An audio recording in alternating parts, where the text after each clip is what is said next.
Hola chicos, seguimos en este encierro, en esta medida que ha sido tomada para salvaguardar la salud de todos.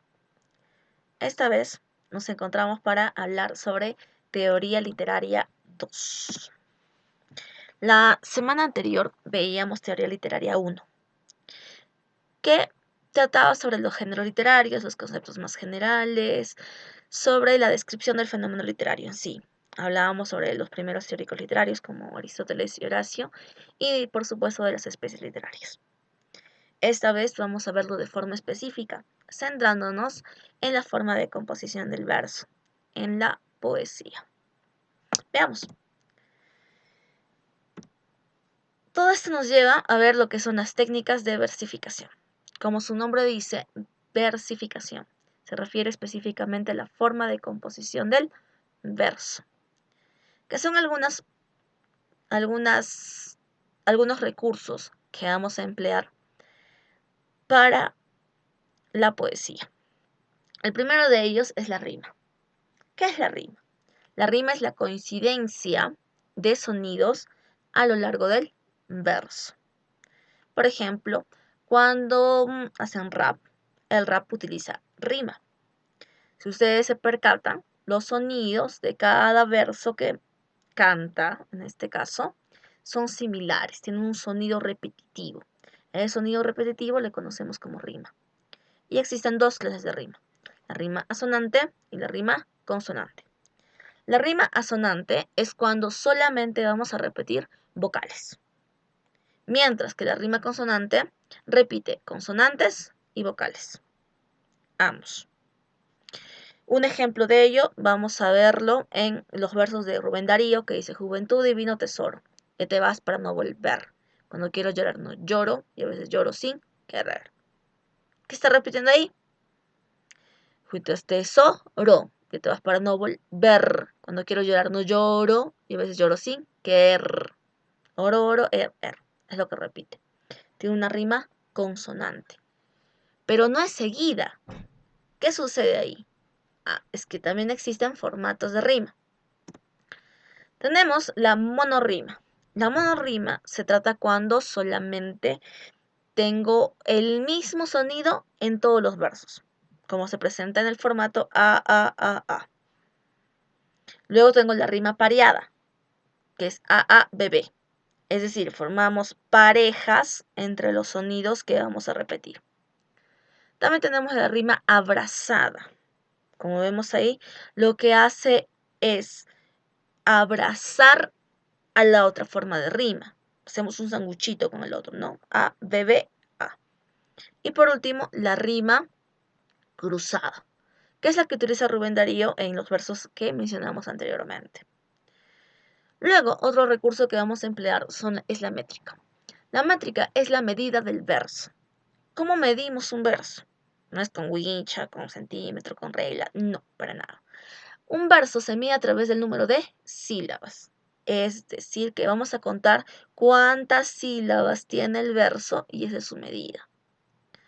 Sin embargo, eso no es tan fácil como simplemente contar sílabas, sino que tiene ciertas reglas, normas que debemos seguir. Una de ellas es la ley de acentos finales, que no es nada complicado, no te asustes.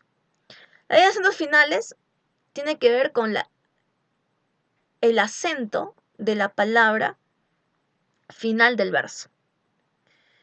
¿Qué te dice esto? Te dice que si el verso termina en una palabra aguda o monosilábica, entonces le agregamos una sílaba métrica. Por otro lado, si el verso termina en palabra grave, entonces no le agregamos nada. Queda exactamente igual. Y si el verso termina en palabra esdrújula o sobresdrújula, entonces le quitamos una sílaba métrica.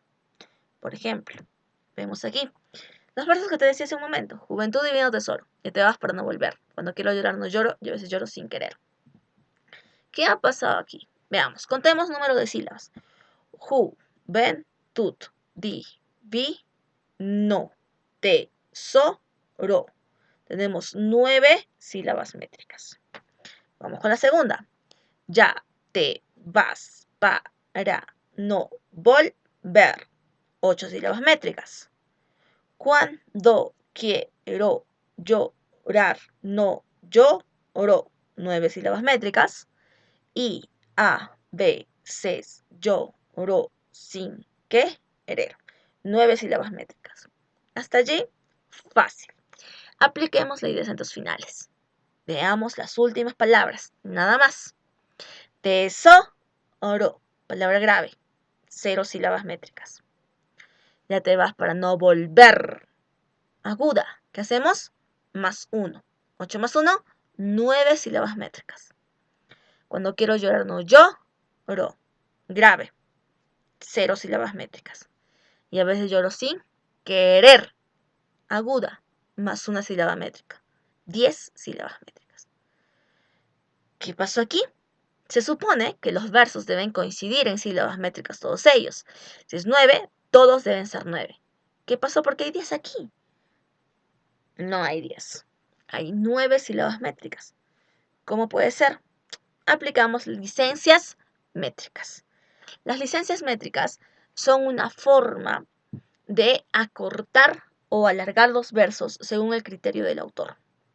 En este caso, tenemos 10 sílabas métricas, con la suma que hicimos por ley de acentos finales. Debemos tener solamente 9, es decir, que necesitamos disminuir una sílaba, restar una sílaba. ¿Cómo le restamos si ya no puedo aplicar ley de acentos? Ya lo hice. Entonces aplicaremos las licencias métricas. Tengo la sinalefa y la siniéresis, que sirven para restar sílabas métricas.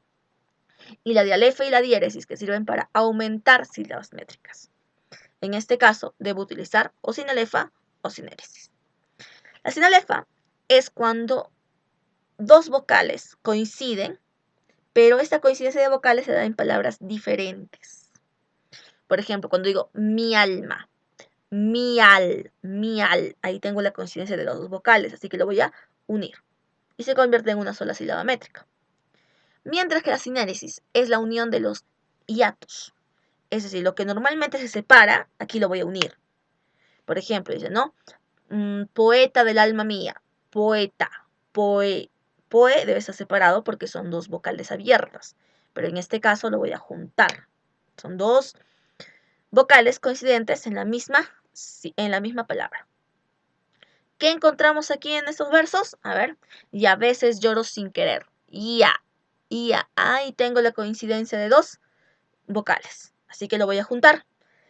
Y tengo, y a veces lloro sin querer.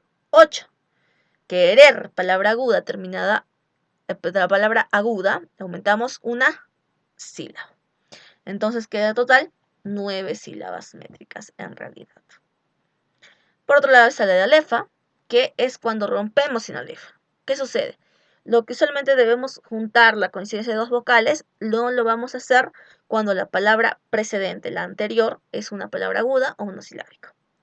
Y la diéresis, que es romper los diptongos, y esto sucede de acuerdo al criterio de los autores. Si al autor le falta una sílaba y no tiene de dónde sacarla, entonces rompe el diptongo. Puede hacerse, pero eso según el criterio del autor.